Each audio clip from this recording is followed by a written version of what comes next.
What is window.getComputedStyle in JavaScript CSS? Imagine you want to know exactly how an element looks after all styles are applied.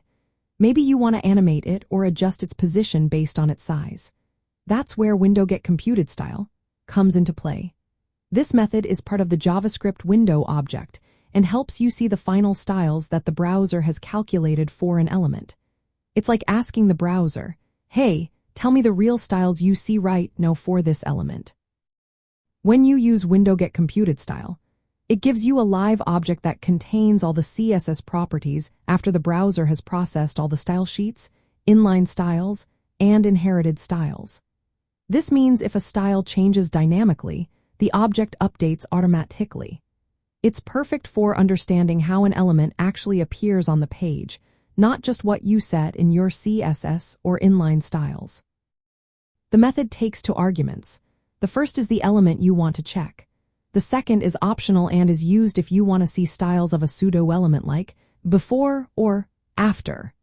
If you don't specify anything for the second argument, it defaults to the main element. Once you have this object, you can access individual style properties using the getPropertyValue method or directly through the style object.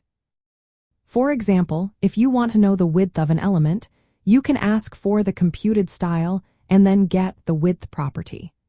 The value returned is always in pixels or the final resolved unit, even if you originally set it using percentages or calculations. This is especially useful when you need to measure elements for animations, positioning, or responsive design. For instance, if you want to animate an element's height or check how wide it is after all styles are applied, getComputedStyle gives you the exact number you need. It's also helpful when you want to read styles that are not inline, because element style only shows inline styles, not styles from CSS files. Here's a simple example. You select an element with document getElementById, and then call window.getComputedStyle on it. You can then ask for the width or any other property. For example, if you want to see the width of a div with the id myDiv, you write const element is equal to document getElementById myDiv. Const styles is equal to window getComputedStyle element.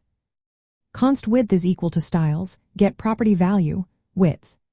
Console log computed width.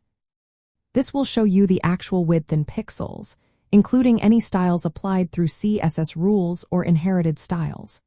Remember, this method is very handy for DOM manipulation because it gives you the real, final styles that the browser uses to display your page. It helps you build more dynamic and style-aware web applications by giving you the exact style data you need at runtime.